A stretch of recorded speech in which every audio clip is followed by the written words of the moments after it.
Hello, Internet. Gino, that Pinguino Grieco here again with another episode of Deep Listens. I am joined, as always, by Billy Rainbow Face Rothert. The camera bestowed upon me a blessing, of giving me this sick rainbow complexion. I'm not just gonna turn my nose up in the face of a digital blessing. I think it was tracking your aura. It must have been. I mean, I feel like my key was just on point for a second there, and the camera knew. You looked like a VHS copy of The Reading Rainbow if it got warped slightly, like the intro to The Reading Rainbow. Yeah, sure. It was real messed up what you looked like. And I am joined as well by Peter Regular Face Busby. What's going on, everybody? I've always strived throughout my life to maintain as regular a face as possible. Glad to hear it's paying off in these moments. So, today's special episode, we're going to be talking about role-playing games and different styles of role-playing. So, the reason why this jumped into my head as something that we might want to discuss is because we just finished playing Sonic Chronicles: Dark Brotherhood. The Dark Brotherhood, I'm sorry. And throughout most of our discussion of that game, we couldn't help but notice how it drew upon a variety of different games and experiences, and how it really was a weird analog to Super Mario RPG. Except instead of the Mario license and Square Enix, you had BioWare and Sonic and Sega. So it, in my head at least, drew this kind of interesting dichotomy between a more Japanese role-playing design ethos and a more Western design ethos, with kind of Square Enix and BioWare standing in as these two kind of standard bearers for each of their schools of design, though that doesn't actually play out super well in the Sonic RPG. I think the larger catalogs of work between these two companies kind of puts into an interesting dialogue what each of these schools of design kind of has to say about role-playing and what the role of role-playing is and why people do it, what they're looking for, and what kind of experiences you can express through this established style. So I thought it'd be good to discuss role-playing games and the kinds we've liked and what we kind of think of the two predominant schools of role-playing, at least for the last, 30 years, 20 years? Probably 20 years of game design history. So what do you guys think of when you think of role-playing, just in general, to start out? For me, when I think about role-playing, I think about being able to take characteristics or personality traits of myself that I can't emulate on my day-to-day life. Maybe they exist in me by default, but there's no stage for them to show up. But in a role-playing game of some sort, I'm able to be a little bit more of who I really am, or maybe who I want to be. See, I always default to some sort of, I guess usually the ones I play are team narratives, but my default is usually looking at it as inhabiting somebody else's story. It might just be sort of the games I choose to play, but in my mind, it's sort of almost like a literary adventure insofar as the story's already been told. You're just sort of living through it along with the character. Mm-hmm. Also, I always want to develop a relationship that's bigger than just it being me to me, one-to-one connection. So, like, usually I'll want to have some kind of, like, I don't know, it's like stewardship is the word, but I kind of want to feel responsible in a way that's different than I feel responsible for myself. For me, I kind of have both of those tendencies. There are some games where I definitely treat it as a literary experience, or perhaps a kind of acting experience, where I'm given a part and it is my role to play it to the best of my ability and kind of inhabit this other character and hopefully gain some insight into their background or kind of have a lived experience that I otherwise couldn't live, but very authored, versus some games where I am more thinking about the game as a Rorschach test of my own proclivities and my own interests, And that's what I tend to get out of the more open-ended role-playing experiences. Like, what does it say about me, and what does it say about this game that I was allowed to take this option, or that I want to take this option? And so I tend to go to these two different schools for different kind of fulfillment, but each of them I find is a pretty rewarding experience. So just to get a baseline, what role-playing experience do you guys have outside of games? Like, do you do any D&D or any gaming like that? So when I was younger, this is going to sound kind of weird and cringy, but if we're just going to get brutally honest, I mean, that's our wheelhouse, friends. isn't it? We've been doing this for a year and a half. People know.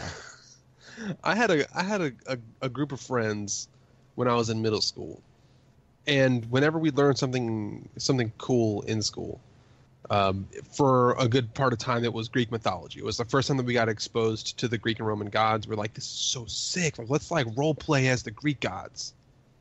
But I was like 10. All they do is bang each other. That's like the only thing and Greek kill. gods do. And we kill. Bang each other and mostly kill. we And eat mostly babies emulated sometimes if you're their Zeus. other traits, like They don't have any other traits. Apollo being the guy who rides on a chariot and carries the sun through the sky and is like way good at archery, or maybe being Hermes, who's got like the sick boots and can just fly and go real fast, or being Artemis and like having a bow and stuff. Like there's other RP elements besides just banging. So and two out of killing. three of the people you referenced, your main role playing was archery. That's like what you picked out of the Greek gods. No, You can emulate we were that. fucking 10. Like, what do you expect? Okay, and then later we played D&D. So I played D&D when I was once when I was like 10 or 11, and then again when I was probably 13 or 14.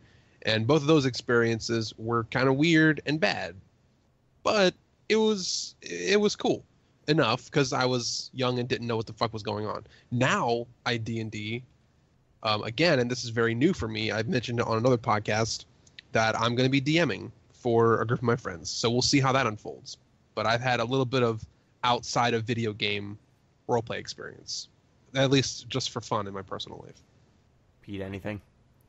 So I cultivated a secret second family for like a little while. So there was some role-playing experience there. But beyond that, I don't really have any outside of video games. Wait, what?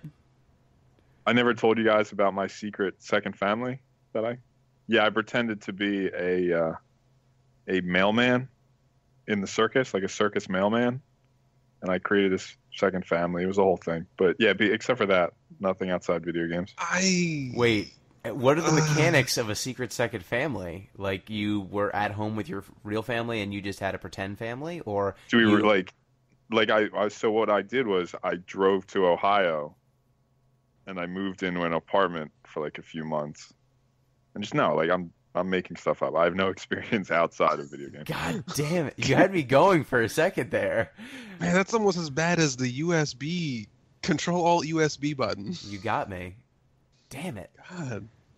Gino was fucking with me earlier and was like, "Oh, Billy, your USB ports aren't working. You just got to hit Control-Alt-USB button." And I was, for like a hot second, I was like, "Wait, what? Is that like on Macs or something?" Yeah, it's the Some USB back button. I'm not aware of.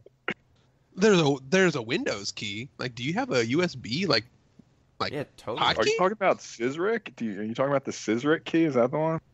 I No, don't it's know the what tilde key. What? I guess for me, I have dabbled in Pathfinder slightly. I've played a load of... What is Pathfinder? It I is played like actually a lot of D&D, but Pathfinder. more streamlined and more combat focused from what I've heard, though I might be Yeah. wrong. It seems like they made the combat a little bit more intuitive than D&D's combat. Did that for a community endurance run, and yeah, that's pretty much my role-playing experience, other than kind of like imagining stuff and writing it down in my childhood, and just kind of... I actually played a fair bit of Pathfinder. I actually kind of forgot about this. I didn't think it counted the same. But when I first played Pathfinder, it was a card version. I don't think that's how Real Pathfinder is. Real Pathfinder was born, I guess, after D&D 3.5 like sort of came to an end, and they didn't like where D&D went, so like Pathfinder kind of split off and did its own thing, or people stayed back and played D&D 3.5.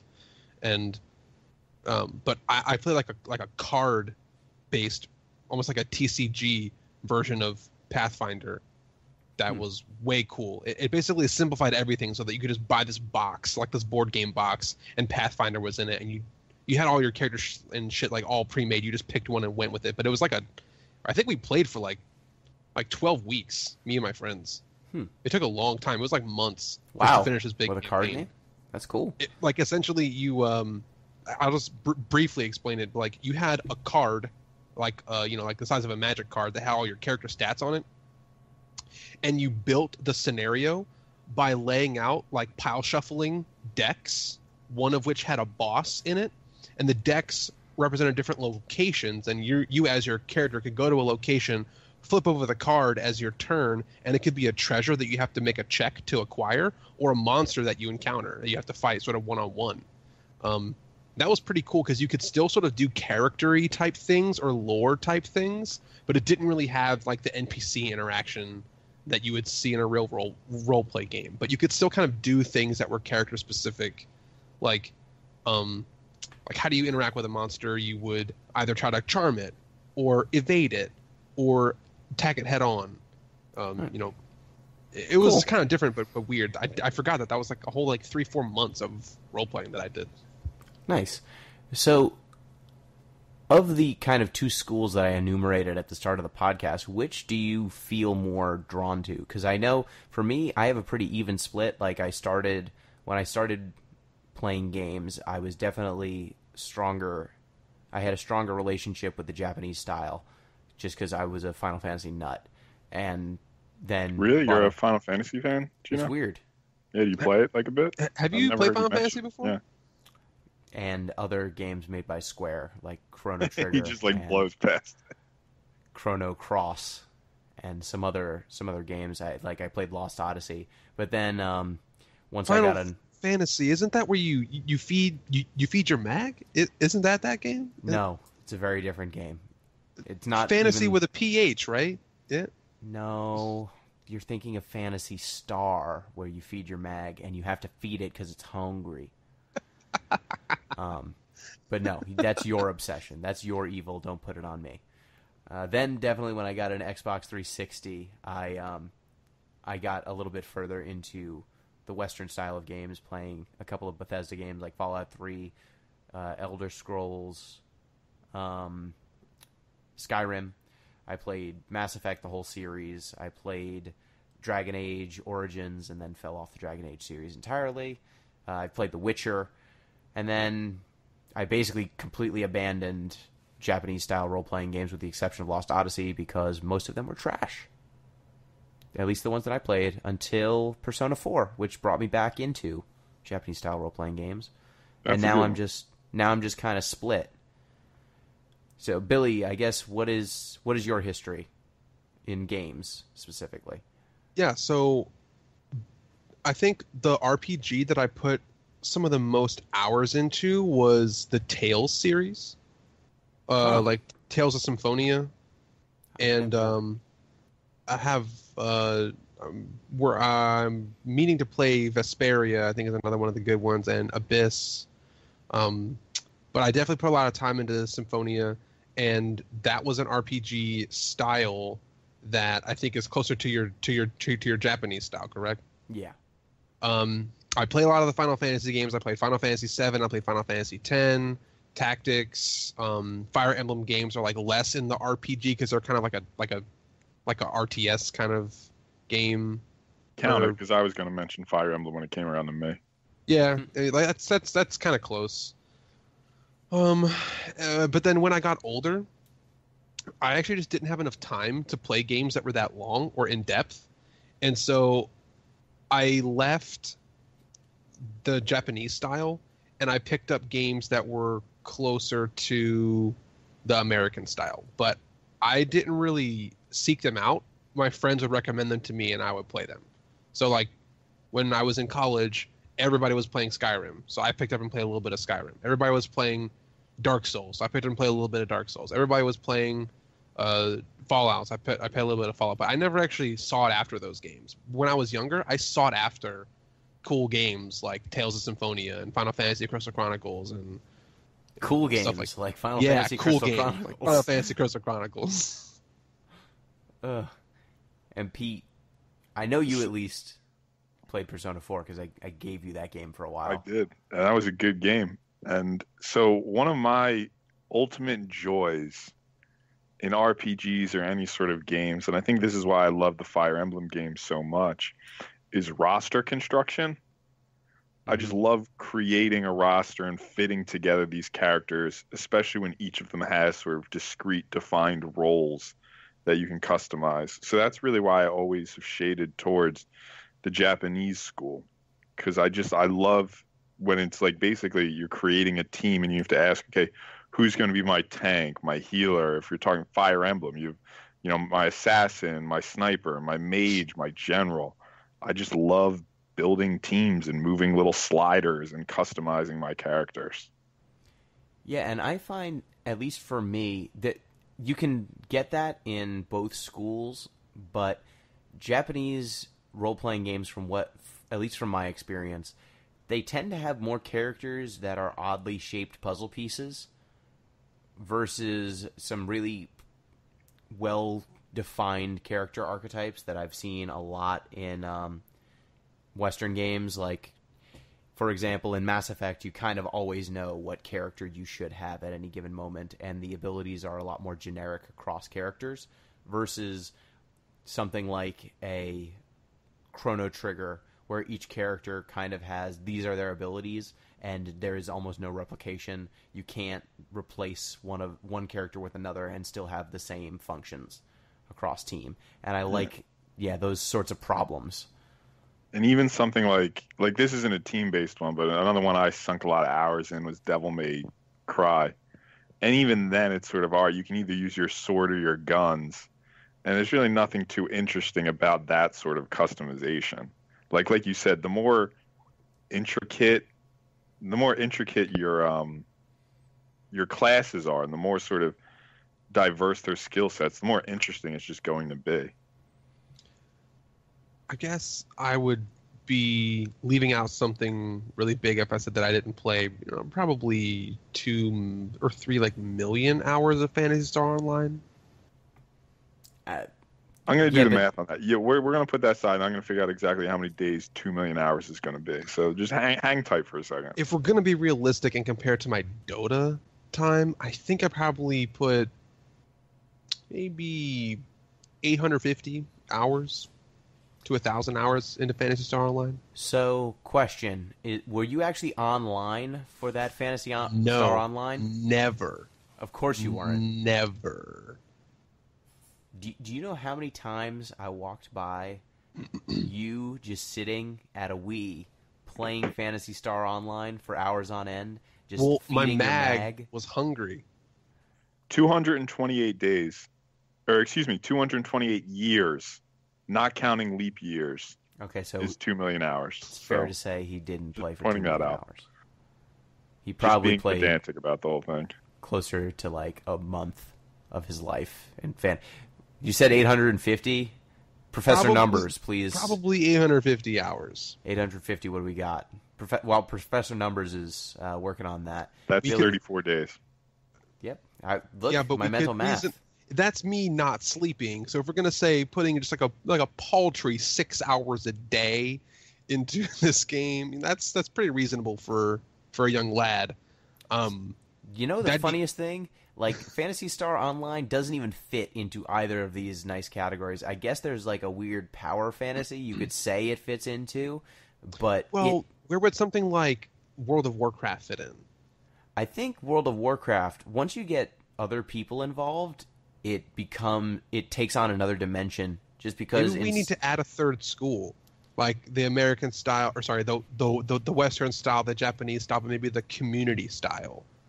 Sure. I mean, I think once you're in massively multiplayer games, because there is a literal social element, it takes out some of the academic Like Yeah, I'm I'll go ahead and give you learning, that I'm for reading sure. a book by myself versus But I would then say it's another genre as You opposed didn't to get deep school. into the story of Yeah. Phantasy Star then. no one can because there is no deep story of Phantasy Star to get into. Didn't. There was story, man. There was story, that's not enough. Okay, get off Phantasy Star. Are Yeah, we sure? so- Have we exhausted Fantasy Star? Oh I mean, we no, could just turn this into a but I Fantasy Star could podcast. start a whole new podcast I've on never Phantasy heard of it. Star. Whatever. Yeah, I mean, you'd think they spell fantasy with an F, but they spell with a PH. It's crazy. It's a new I'm paradigm. Philadelphia, so I'm used to something like that.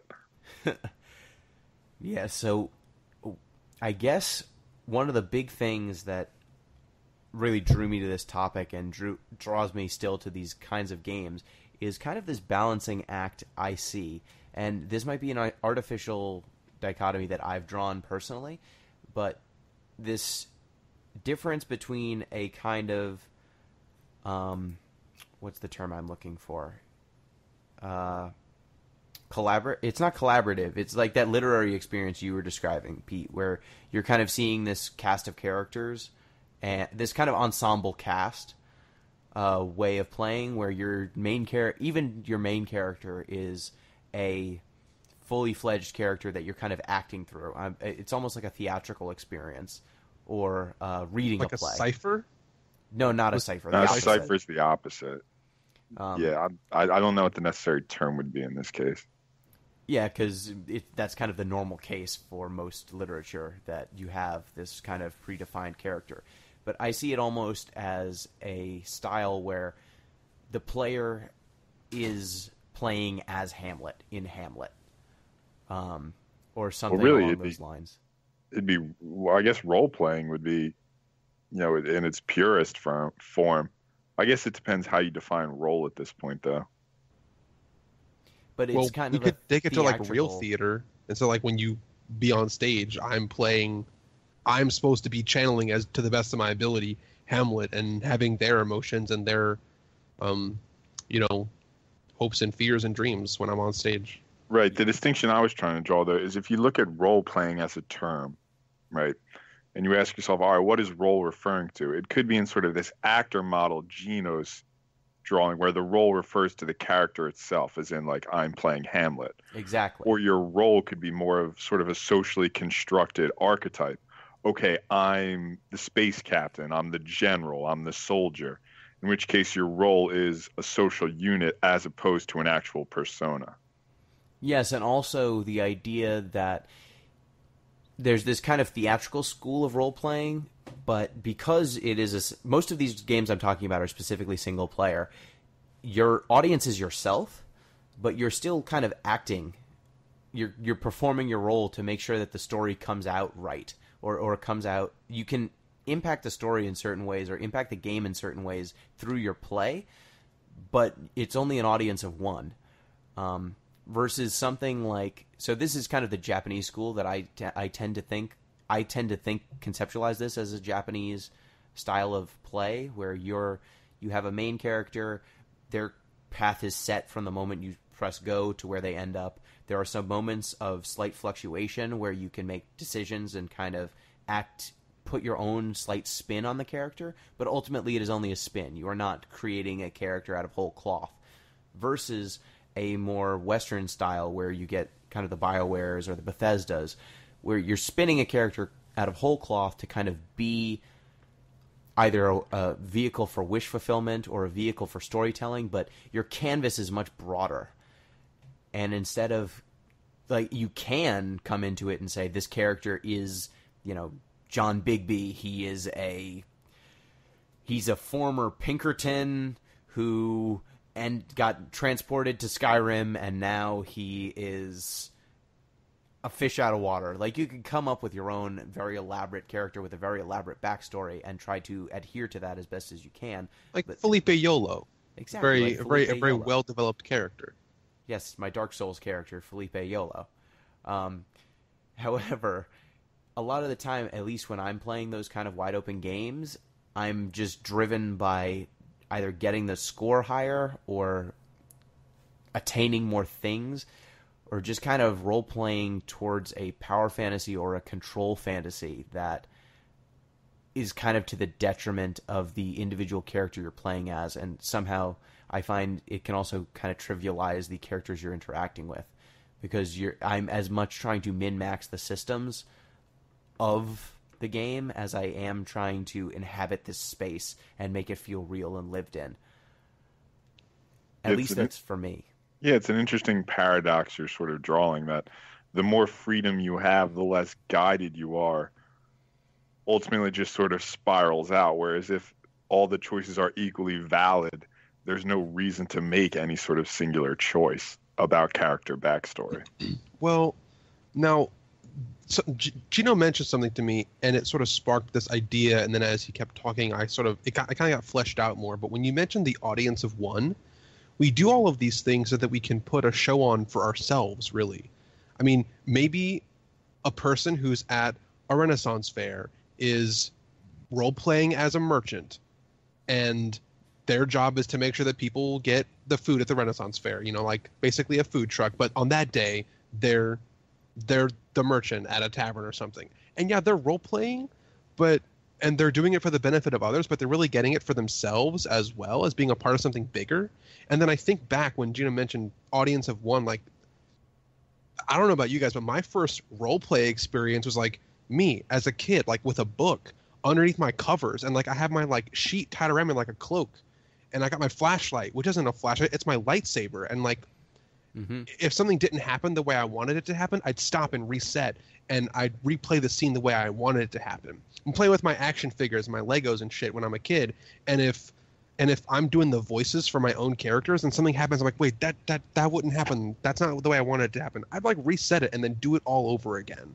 So when you say audience of one, I think that, yeah, we role play for the benefit of everybody else that's around us to sort of keep this like community built thing that we all participate in.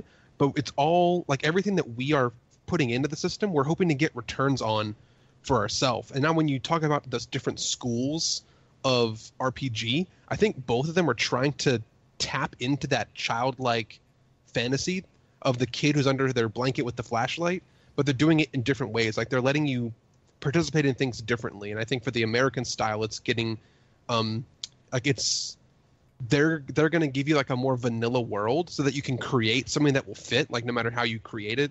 And that's like the Bethesda style game. Like if you play like a Mass Effect or a Dragon Age game, you can be almost any kind of character you want, and it's the world's responsibility to respond like as rationally as possible to that.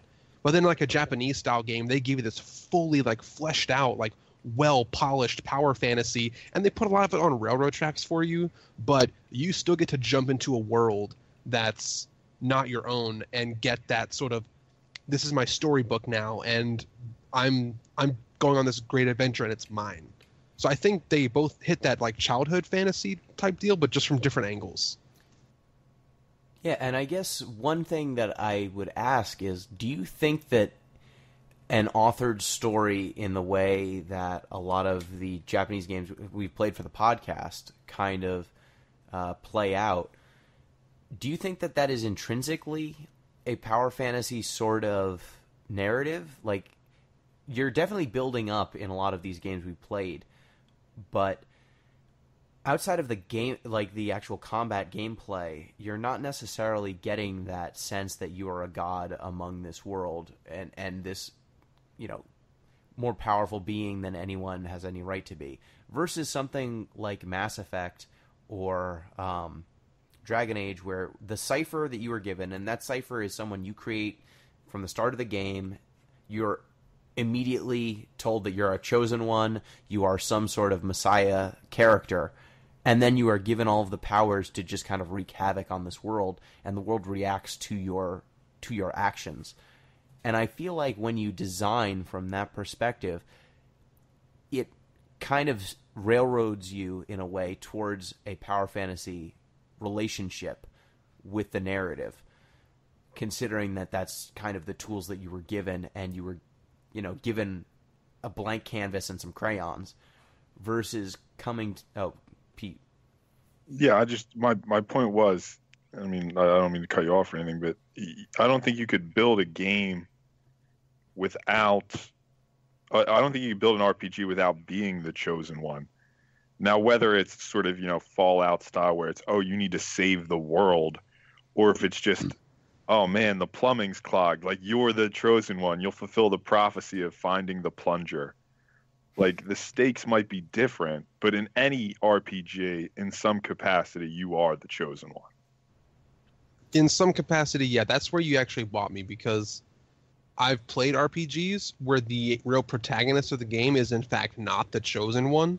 Like Tales of Symphonia, for example, one of the party members that you get later is the chosen one. And your goal is to get them to their destination where they do their thing.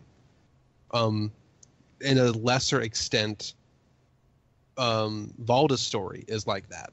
If you're going to assume that the main character of the story is actually Wyatt, who is the default character that you can play, Wyatt's goal is to help Reyna on her journey, not to become the god himself.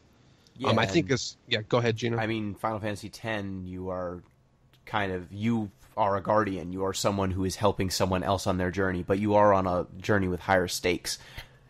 And I guess doesn't Chrono Cross have that too? Kind of. Chrono Cross has that a little bit too. But I guess for a lot of these games, you're definitely put into a role where where you're on a journey of high adventure, where you're some sort of chosen one. But I don't know if that's necessarily intrinsic to the form, or if that is the way it's being used by developers currently, and the way it has been used. I think you can take an RPG formula and not have it have this huge save the world or elevate the player as some sort of higher being, or more powerful being than the world around them. I don't think that's it's intrinsic to the form. I just think that's how it's been used a lot. Just like, young adult fiction doesn't always have to, the main character doesn't always have to be some sort of put upon character who can't fit into I don't belong in any one character category. I'm figuring stuff out, but I'm a unique individual. I'm divergent. Yes. So not to get Jungian with it, but I mean, I would say you could Jungian. I'm going to get Jungian with it. Not to get Jungian with it, but my young son, Young. But I think you could take any RPG and you could turn it into a quest narrative of some sort. And if you're going to have a quest narrative, there needs to be some person who's fulfilling that quest. Whether or not we want to apply the term sort of chosen one to that is another story. But I think the idea of a quest is intrinsic to RPG games. Let me ask something of you, Pete, since I think you're the resident Fire Emblem guru. How would you? So, like, if the player is actually not any of your party members, but you're like the tactician, is that right? Yeah, that's accurate. How does that sort of fit into your scheme? Do you think that poses a problem if the player that the person holding the Game Boy is supposed to be is not any of their party members, but instead this invisible tactician? How does that sort of manifest? See, now we're getting into sort of hazy genre distinctions too. This is always the problem when you play the genre game. I mean, if you want to put it off on the side of like an outlier for the sake of discussion, we can. I think it's more interesting if we put it in sort of an RPG context and ask, okay, what does that do? And I think at that point, it would be, listen, as the general, you are now the leader, the protagonist or something. Just because you're unnamed doesn't desituate you from a character, if that answers sort of the dilemma here. Right. Yeah, and the reason why I think Fire Emblem works as opposed to other games, like there's other games like this. I'm thinking like Advance Wars, for example. It's like a very similar style game, but I think same basic idea, yeah. Yeah, it's like the same basic gameplay, but I think Fire Emblem does something different with its character and its story that a game like Advance Wars doesn't do. So that's why I wanted to sort of put Fire Emblem in the category. Yeah, the locus is different. In Fire Emblem, you're an unnamed general controlling named characters, where in Advanced Wars, you basically, the generals are characters and the soldiers themselves become the unnamed individuals. So I guess another question would be, in this kind of Japanese style that this category that we've kind of artificially drawn, Would you say that your role is that of the protagonist or that of the narrator? Mm, Okay, it's if an we're going to interesting start question. distinguishing protagonist with narrator, I think we can talk more about like a Final Fantasy X setup where There's isn't it literally a narrator. yeah, like you're literally the narrator of the game as opposed to maybe something like it's hard for me to think of a good example, but like in this might not quite fit, but like in Final Fantasy Crystal Chronicles, you don't you're like writing in a journal, and like the journal entries are what is your story that you're writing. The character that you assume can almost be anything. It doesn't. It almost doesn't matter. It's like there's weird things when you take a divide between being the narrator and being the player. I guess the reason I would make that distinction is just because, at least where it gets blurry for me is when replays come into play. At first, I feel like I'm a first-person character acting upon the world, right? The first time you play through, you don't know what's happening. But upon replay, a lot of the times I feel more like a third-person omniscient narrator.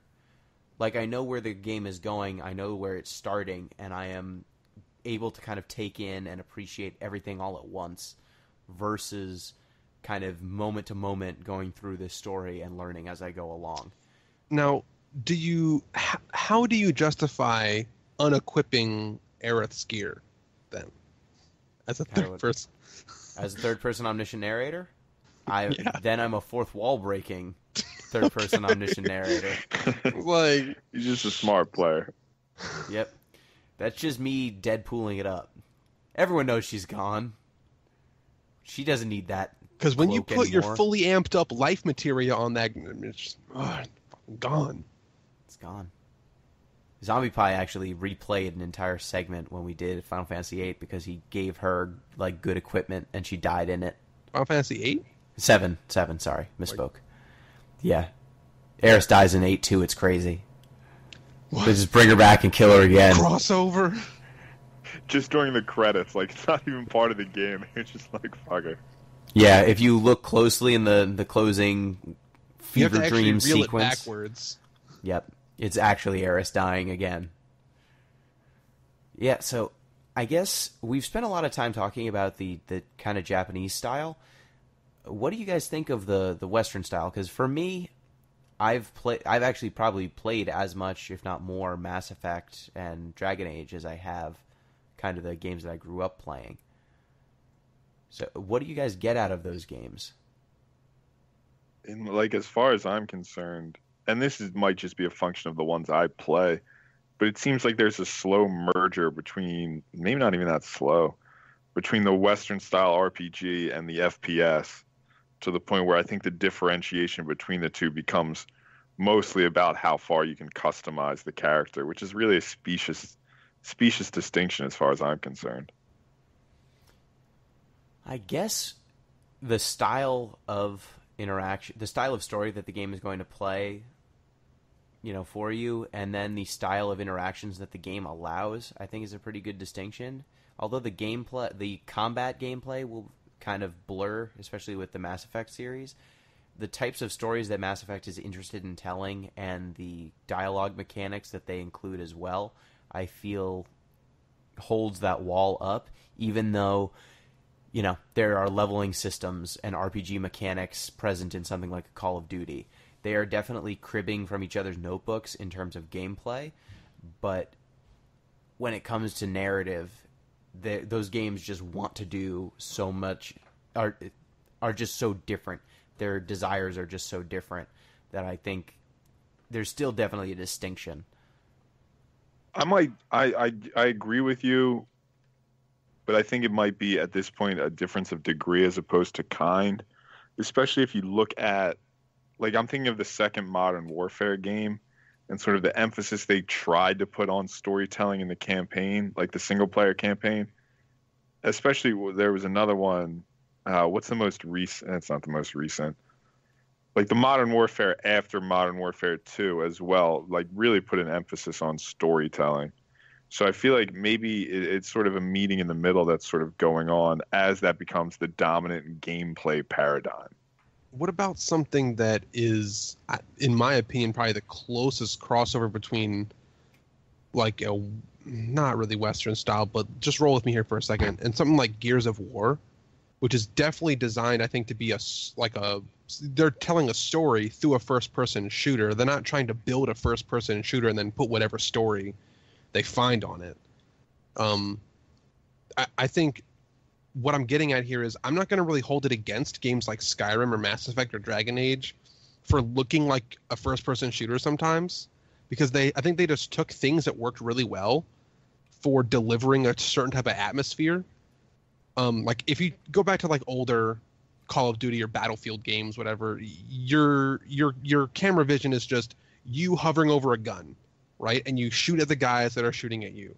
But I think a game that's sort of like a Gears of War game, where the environment and the aesthetic plays a bigger deal and the camera angle plays a bigger deal, maybe we're getting closer to just discovering something that's like the appropriate level of crossover between an action game and a shooter game, and maybe they make RPG elements out of it, and maybe we're just having genres enhance one another by being testing grounds for certain game components. Yeah, and I think that it's instructive that that Western games kind of take they took the first person perspective. Like Bethesda games are told in the first person, largely speaking, versus the third person. And the level of embodiment of the main character that the game asks of you in making a decision like that. And then kind of contrast that with the different cultural backgrounds that these two schools of gameplay, these schools of RPG came out of, where it seems like Western RPGs draw very direct inspiration from games like D&D, where you're creating your own character and kind of inhabiting a world that is created for your entertainment in a very specific way, versus I actually heard this comparison made in an episode of, I believe the podcast is called Game Dev Club. I heard about it because someone mentioned they did a playthrough of Final Fantasy IX, Dev Game Club, and I listened to it just to make sure that we wouldn't cover all the same ground that they did, and maybe get some deeper insights into the game that we're currently playing. And they mentioned that FF9 reminded them of No Theater, or it might draw some inspiration from No Theater, which is the kind of little shadow puppets, Japanese shadow puppet theater, and Kabuki theater, rather than from kind of Western cinematic history or Western role-playing history. And so that might describe why these games have such different feels and perspectives that they come from. I don't know. I'm not familiar enough. I read one No Theater play in college, and I remember that archetypes were a lot more important than individual characters. Each character was more a stand-in for a well-established archetype, and their interplay was more important than whatever their individual storylines were. It was kind of seeing this archetype play off of this archetype, and what kind of story do you get when you play these two well-known characters off each other, even though it's ostensibly a unique story written by a unique author. And I definitely see that a lot in Japanese media. You see the chibi character.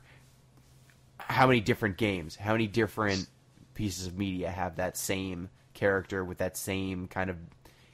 They each have their own verbal tick, but the verbal tick is always there, and there's some adorable little creature, and then you'll have this boisterous hero who is very loud and self-assured, and they're going to be the kind of focus. And then probably got wacky hair too. Probably has wacky hair. Then you've somebody got who's way into eating, somebody who's way into sleeping. Yep. Somebody who's super like nervous and stutters like, but notice me. A demure love interest who she's just too modest, but she's real pretty, but she doesn't know. And you see these characters repeating over and over again in that style. And so I think it might make a little bit more sense that games from that kind of background, from that storytelling history, are more interested in well-defined characters with well-established archetypes that are kind of playing off one another versus build your own character, go nuts. I don't know. I haven't studied it deep enough to say for certain, but I feel like it's definitely at play. So I want to go back and sort of answer your initial question that you posed about how we look at Western RPG styles. And I think this is a good segue into a new topic about how the player invests into the story or invests into their character creation. So anytime I play a Western style RPG, I come across this dilemma that I can never actually fit my true self into the RPG variety cookie cutters that they offer me, right? As far as character creation is concerned. Yes, they give me tons of customizability. Too many multitudes. This is not me talking about myself, but I feel like I can just never represent who I am in a video game character. They just can't do that yet. And it sort of gets me to this area where, okay, I can make it as best as possible, make it look like me, make it maybe sound like me if they have voice options for some of the narrative, but it's almost like we're hitting like this uncanny valley of like, it's close, but it's just far off that it makes me completely disconnected from the character. And so to remedy that, I tried to just make my choices matter, but I intentionally make the character in one or two critical ways different from me. But I'll make sure that I emotionally invest into it. One example of this is that whenever I have an opportunity to select a gender where it matters, for example, in a Dark Souls game where you're wearing armor the whole time and you never even see the physical aesthetic of your character, it doesn't matter. But for something like Mass Effect, I played as Lady Shepard, just because if I'm going to portray myself in a space opera, like male Shep, I couldn't ever relate to. I built like 4 or 5 different male Shepards, and I couldn't ever emotionally invest. But then I built Lady Shep, and I was able to emotionally invest in this character. Something has to be different for me to actually care about it. If I try to make it too much like myself, I'll never get close enough, and it won't be the same. That's really interesting. For me, my central problem... Well, Pete, go ahead if you had something first. No, I usually stick to whatever the factory defaults are, to be honest with you. That's fair. They usually put more effort into the factory defaults. But for me, it's more a matter of trying to find experiences that I cannot live, and trying to kind of gain some additional empathy through experiencing these different characters. And that's why the first-person kind of power fantasy character doesn't do it as much for me. Like, I find the power fantasy sort of games a lot more therapeutic than I find them enlightening and enriching. Like, I go to those games when I'm bored or when I'm stressed out and I don't want to think and I want to unplug, versus some of the games that I really enjoy with these kind of more authored experiences. I'm looking to experience someone else's life and gain some insights maybe about where they're coming from, where this imagined character is coming from, gain some new perspectives on the world. And that's why I tend to play character like I played FemShep, because I'm not a lady. I can't get that experience, and I wanted to see the subtle ways that the game made that different. I actually played Mass Effect 4 different times, with going down each romantic path and then also playing Paragon and Renegade, the original Mass Effect.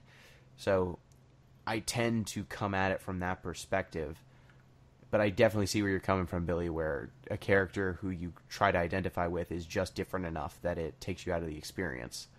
And I wish that I could play villain-type characters, but something about my vanilla White Knight personality prohibits me from doing so.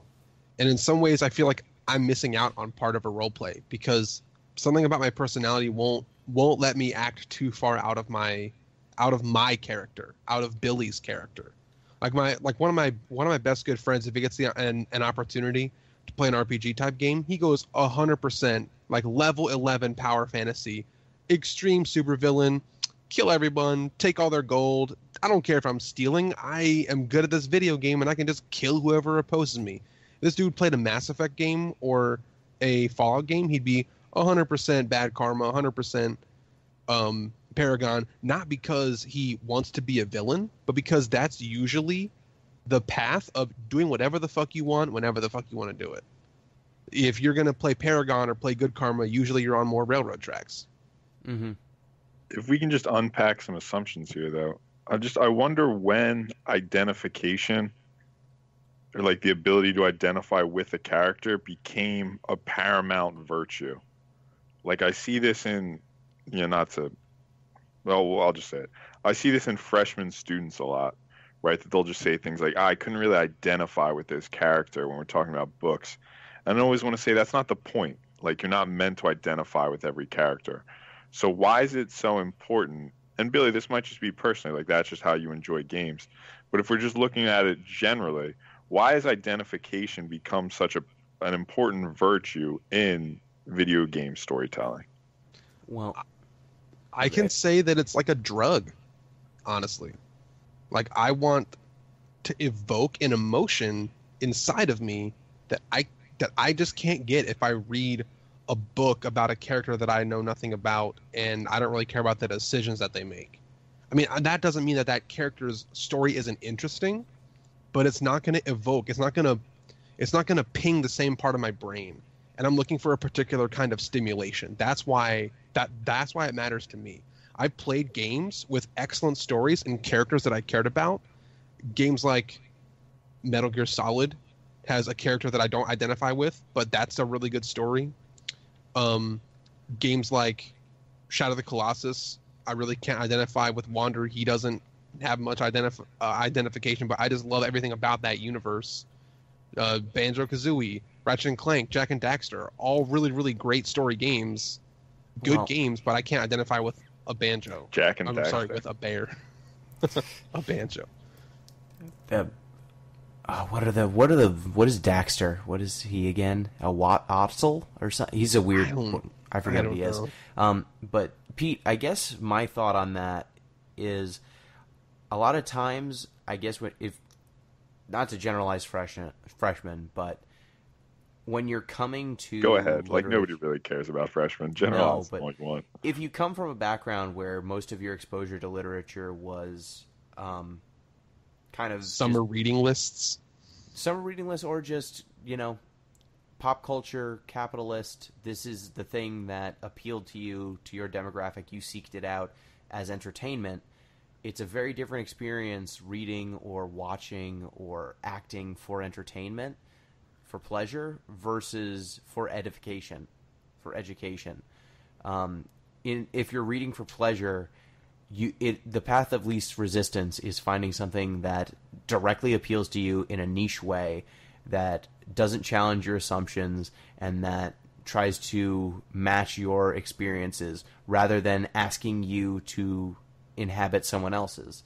And so a lot of times, when you're growing up, most of the literature that you read for pleasure is stuff that overtly tries to match your life experiences and appeal to you in a way that you have the lived experience to say, oh, I remember when that happened to me. Like, it's not a coincidence why Harry Potter appeals to kids who are on the younger end, and why it kept appealing to them as he grew up alongside them. Like, that was a pretty key innovation. And it made sure that every kid had something to glom onto with those books and to see and to follow through. But if you're reading Mrs. Dalloway for the first time and you're dealing with a book that aggressively wants you to identify with a PTSD soldier returning from World War I believe? Yeah, I think it's World War I. You're right. Yeah, Septimus is a World War I survivor. But it is aggressively putting you not just in that person's perspective, but in his thought patterns. It's asking you to deal with this harsh perspective in a first-person way that you're just not comfortable with. And so it's more difficult work, and also it can be less enjoyable, even if you're there's a good reason for you to do it. Do you mean the consumer of the literature? Yeah. Yes, like it's asking you to inhabit this person's mind. And yes, it is scary. It is thought patterns that you might not be able to understand. And that doesn't mean that the writing is poor. That doesn't mean that there's a lack of quality. It means that they're asking you to think in a way that you're not used to thinking. And so you can interpret that as it being inauthentic or being forced rather than, if you haven't experienced that much life, rather than seeing it as there are intrinsic differences in ways people think and behave. And so this is a difference of perspective, not a lack of quality. I just think I think all the points you're making are fair. I'm seeing in my mind it's far more interesting to read a book like A Clockwork Orange, where the person who the text is focalized through is just reprehensible, is miserable, is a terrible person. And I don't see games ever really pursuing that same route. And it might be the case, like you said, that look, as much as we like to talk about the storytelling of games, and it's a legitimate avenue to talk about, these are at their heart consumer products in a way that high literature, let's say, isn't. But I feel like without those sort of focalization through characters you can't identify with, a lot of storytelling options are being left on the table when it comes to gaming. And that might just be an economic necessity. Can we talk for just hopefully those avenues start getting pursued as games become, more capable of being niche.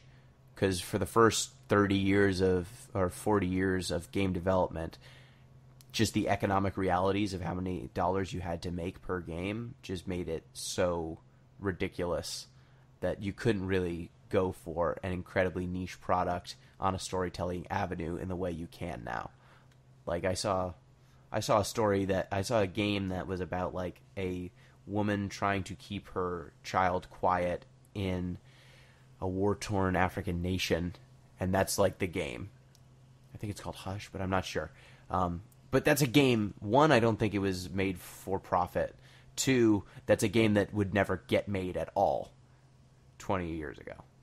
I have a question for Pete, if you don't mind me just jumping in for a second. I'm far and away like the least literary inclined person in the room, so I want to actually try to understand better what Pete's point was. I think you were trying to say that one of the reasons why games aren't doing something that literature is doing is because games right now as like a cultural medium doesn't have the flexibility to deviate from everything just sort of, I don't know, like working out for the protagonist or having a good relatable protagonist. Because weren't you appealing to some stories that had like kind of morally irreprehensible protagonists? Like you can't make a game where the protagonist you play is just like a shitty person and like their life's falling apart around them. People wouldn't play that game. Is that sort of what you were trying to get at? Yeah, that's my basic point. Like if I had to put it in a nutshell, it'd be this. So creating a game or even a story where the character is reprehensible as a crummy person is more of a risk. And by the time you've poured millions of dollars into the creation of a game, you can no longer take risks like that because the financial losses are potentially just too great. So This doesn't count, like, we're not talking about like Conker from Conker's Bad Fur Day kind of reprehensible character. No. We're talking maybe about like if you made a whole game that was as contentious as like the moral decision at the end of The Last of Us. Who like are we talking about that kind of stuff either? Have you read like A Clockwork Orange? Like one of the first scenes in that book is like a bunch of roving dudes just beating people up for no reason. Or like getting high on drugs. Yeah. Or like Lolita, where the main character, Humpert narrating the whole thing, is a pedophile. And that's like who you are for this book. Like you couldn't do that, I'm arguing. You could, like, it's theoretically possible, but the financial disincentives are just too great for that in a video game. Or, just even not that extreme, just Moby Dick, you're playing a person who is a whaler, who's going to just be a boring whaler for 90% of this book. Like the first, how many chapters of Moby Dick is just a dude on the shore talking about whaling. You mean Final Fantasy 13? I mean, I wish Final Fantasy 13 talked about whaling. Then at least I'd know what the fuck was going on. It's sky whaling. Right? Skywhaler shot. Is that the one with Sin? Yeah. No, that's Final 10. Fantasy 10. Oh, sorry. We'll get to that one. All the Roman numerals just blend together. So I guess where I wanted to kind of end off, at least my thinking of this, was kind of how these two styles are pulling together, and kind of I've at least found in modern years that these two styles of gameplay have been converging between, and I think Persona 4 is kind of the game to witness that. You're playing a main character who is a cipher, who is your own creation. However, the game is much more about exploring the lives and stories of your ensemble cast than it is about creating your ideal main character. However, there is that power fantasy there to be had. Your main character is kind of this central figure in each of your supporting characters' lives. So, although your main character is not like this super interesting person unto himself, he is definitely more elevated than everyone else. You are the chosen one.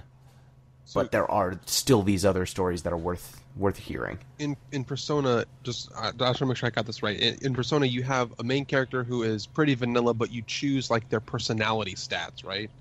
And that's how they shape their interactions?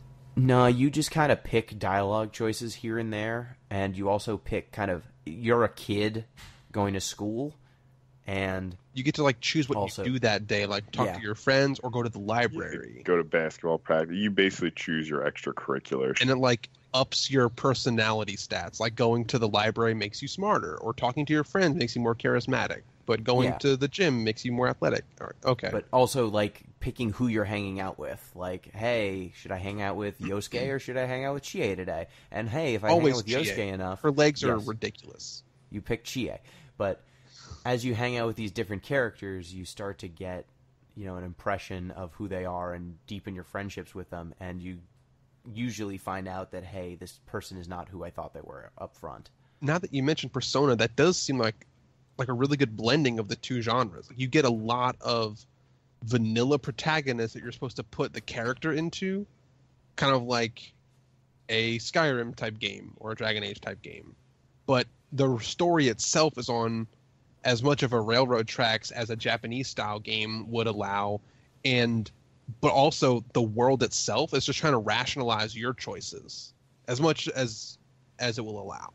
Games like Skyrim or a Dragon Age game or a Mass Effect game have more flexibility to rationalize your choices in the world, but I think Persona has like a really good middle ground there. Yeah, and it's blending it.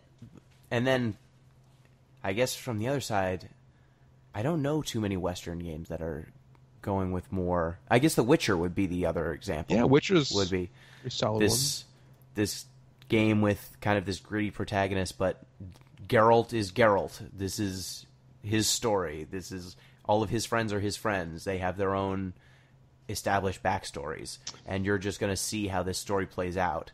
However, the gameplay is is more familiar to Western role-playing peeps, and the quest designs are a lot more. They're a lot more familiar, kind of like some Sonic Chronicles: The Dark Brotherhood just style. No. But yeah, the quest design and some of the story design is definitely closer to a Mass Effect or a Dragon Age. What about something? This might be off the mark. What about something like an Uncharted type game? Is that just strictly action genre, you think?